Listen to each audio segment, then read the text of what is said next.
But again, it's survival of the fittest. Now they don't say sensitivity equals poverty, but you could see on the bottom, if it was there, sensitivity equals poverty. You saw the third installment of the people that crushed America, built America. Who was it last night? Morgan. JP, who bought Andrew. Did they show the scene where they slid him a piece of paper with a 400? No, we haven't come that far. Oh, we haven't come that far. And now we are in the General Electric was formed. AC/DC, Tesla, Edison. And of course, legend has it, Morgan would have paid a lot more than $451 million, or whatever the number was, but Carnegie accepted the offer. And it's interesting, of the banks that were around then that still have their same name, at least U.S. banks, J.P. Morgan is, I guess, one of the only ones, because they've all been consolidated. Banking was one of the great first roll-ups, just as I think the second one was the steel industry and the railroads and retail. So what, if anything, was different about the movie? Yeah. Well, it was interesting because, your point is that one of the things that I think it was Julius Morgan said to his son is that the players change, but the game's always the same. Ain't that the truth? Yeah, I had forgotten that line. Yeah. In the almost 50 years that I've been doing this, a lot of different players, but it's still the same dog eat dog. And again, even dating back to when I started, there were very, very few alpha males. Arguably, there's less alpha males now than there was when I started 50 years ago, because they've been bred out. Is that the right word? Bred? Yeah, bred out. Because it's less popular to be an alpha male than it was almost 50 years when I started.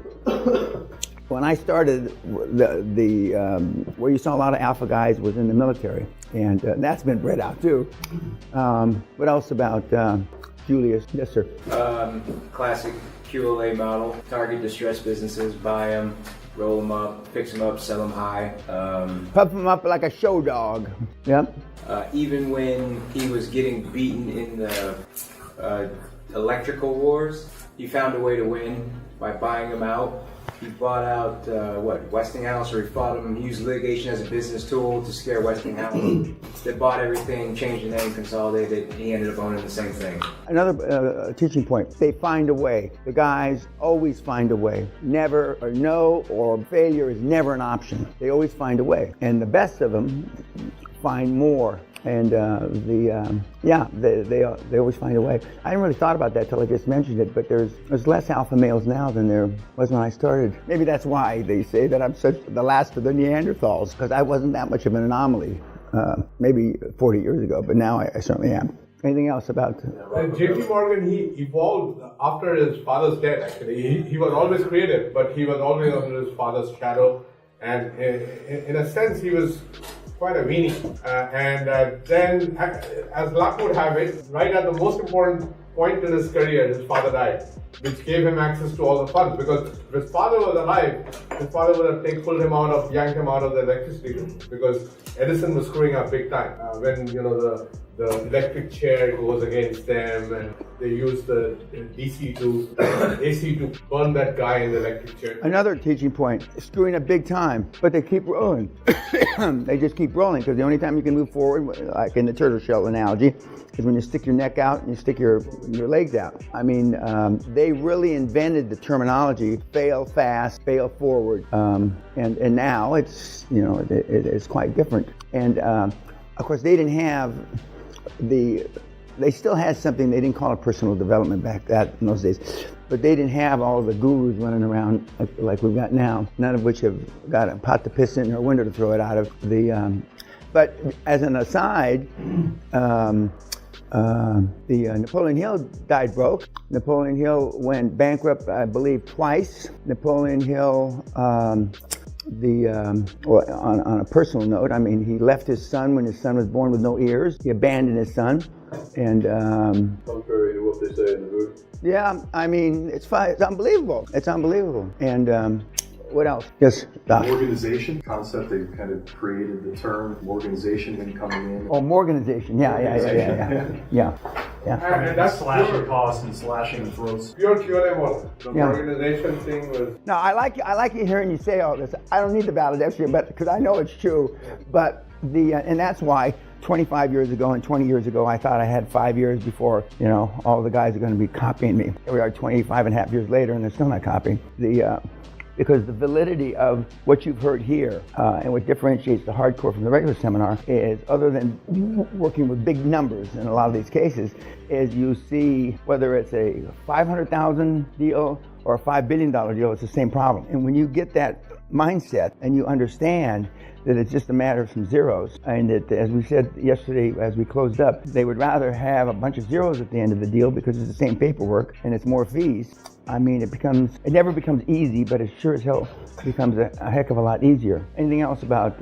His father was playing not to lose while he was playing to win, and when his father wasn't in the way, he, tripled the wealth or something, just dwarfed whatever his father built. Most of the wealth here in Britain was built on slavery, which everybody tries to forget, and then in lumber.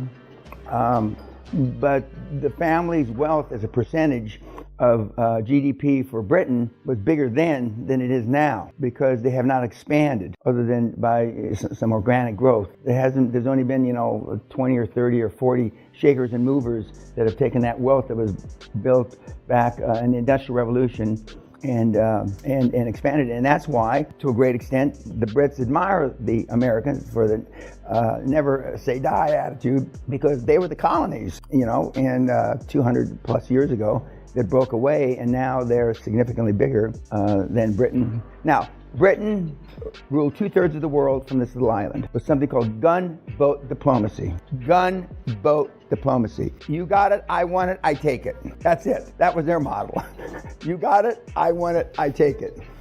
And a number of the European countries, France did the same thing, Portugal did the same thing, Spain, pardon? Holland. Holland did the same thing. You got it, I want it, I take it. And now we've gone all the way to the other end of the continuum. Oh, you got it, you can keep it, I'll help you keep it. Here's some of mine. Yeah, exactly. And, yeah, exactly, Doc. And here's some of mine. And but watching those old, they're not old, but I mean watching what happened 100, 150 years ago and how they used the QLA model. I personally like the British model. You got it, I want it, I take it. 100 years before that, with the gunboats. And Britain, because they ruled the seas at the time, were able to do it. And instead of tariffs like Trump's doing, they did, they did blockade. So you couldn't get anything in. And they ultimately starved you to death. And piracy. Correct. Take the stuff at sea. Yeah. With a license. It was the good old days. I keep saying the good old days. I was born too late. Anything else? With the QLA model, it didn't really matter who won. To Morgan, he was just going to buy whichever one won. And it was very much survival of the fittest. And now, it's not survival of the weakest, but it's certainly not survival of the fittest. Now we have subsidies and we have all these things to equal the playing field. And I'm recommending for some of you, or not for some of you, but where it's applicable, to take advantage of those additional subsidies. And also Rockefeller, when the competition was getting high, he decided that gasoline, which was a byproduct at the time, that they were just throwing down the river. Yeah. It should be used for compressor engine fuel. And again, the first car, well, I don't think it showed in this film you saw, but I mentioned it before. The first cars on the planet were electric cars. And then 8, 10, 12 years later, petroleum, combustible engines were invented. And so if we wanted electric cars, I mean, we could have been developing, instead of the last 15 years, because Elon Musk stuck his foot up the ass of the automobile industry, we could have developed some really, tremendous automobiles based on electricity. But again, it's survival of the fittest. Now, they don't say sensitivity equals poverty, but you could see on the bottom, if it was there, sensitivity equals poverty vis-a-vis all these magnets, these guys, it just makes sense. There's no sensitivity in any shape, manner, or form of any of these guys. Now, what they don't say, but you can conjecture yourself, did they give a shit about anybody but themselves? No. And I'm going to just say this generically. And you care. Did they care what anybody said about them? No. If a newspaper said something bad, they bought the fucking newspaper. Sacked everybody. That's not in that film, but that's what happened. Did they care what anybody thought about them? No. And you can just go item by item from then till now. And if you even go back further to Attila the Hun and Genghis Khan, those guys, they thought even less. And here we have, yeah. Actually, as it was ending, there was this pundit, some kind of presidential hopeful, who was saying a lot of bad things about them, and right at the end, they were actually in a room together, getting ready to say, "We're going to buy the president." So, well, in those days, if you didn't have those guys behind you, you didn't become president. Now, a lot of people would argue it's not much different now. In capitalism, work. And this one man's opinion, PLA is the epitome of capitalism. And to me, capitalism is OPM. Other people's money and other people. The two biggest levers you're going to have in life: other people and other people's money. And and all the big hedge fund guys, Carl Icahn, Peltz, etc., Elliott, they're using hedge fund money they raise from other people, and then they take a profit off the top using their money. It's not their personal money. They are using somebody else's money. All these hedge funds. Now, some of the funds do have partners' money, but the old days of merchant banks meaning they put their money at risk, is gone. It's gone, and it's been gone, for a couple of generations. But it's really good to watch. Now, when I was looking at the comments from YouTube, either the YouTube people don't realize that the market collapsed because they're so poor. Nobody's got any money in them. I mean, not one comment. I was on with Winnica, and Winnica said, nobody knows. So that shows you the economic strata if they don't know, because the people that got hurt the most, or the people that had the most money in the market, and the people that had the most money in the market are the people that have the most money. And anything else about the movie? Now, we didn't do this before. I just want you to say, my name is Jeremy. I'm from Pismo Beach, California, and I'm 38 years old. And just go around, because I got some questions, which I normally do the first day. Just if you do that for me, please. Yeah, Jeremy, California, 32. 39 from South Africa, Johannesburg. John Robinson, Scottsdale, Arizona, USA, 46. Dave Dutta, Singapore, 55. Jesus Christ. They went 55. Okay. Paul Marcus, Austria, 35. I'm Sebastian from Copenhagen, I'm 30. James, Pennsylvania, 26. Peter from Toronto, Canada, 24. Jake, United States, 42. Ross, 30 from Johannesburg. Nicholas from London, 30. Alec, USA, 32. Runner, 29, Ireland. Alright, London, 17. Dasher, 37, Utah. Christoph, London, 23. Tom, Washington, D.C., 38. So we're from 37 to 54. Oh, no, excuse me, 17 to 54, right? That's 40 years. No, 37. 37 years. Fuck. And we got just about everybody in between. And it works. Now, there's a couple of big cases. John's going to do one, not on YouTube, that he's been working on it quite a long time. Disclosure, I'm his chairman. We've been working on it quite a long time. And there's a couple of other cases, but primarily from lunchtime on, we are going to be doing EJ is going to bring up all the those webinars that you asked me about, and he reminded me again when the mentor program is completed, assuming people don't get thrown out, they have full access to all the webinars, even the ones that apparently you can't find. Okay, so first thing he's going to show you how to find them. Okay, then we're going to go through the ones that you are especially interested in, and we'll go through them. Okay.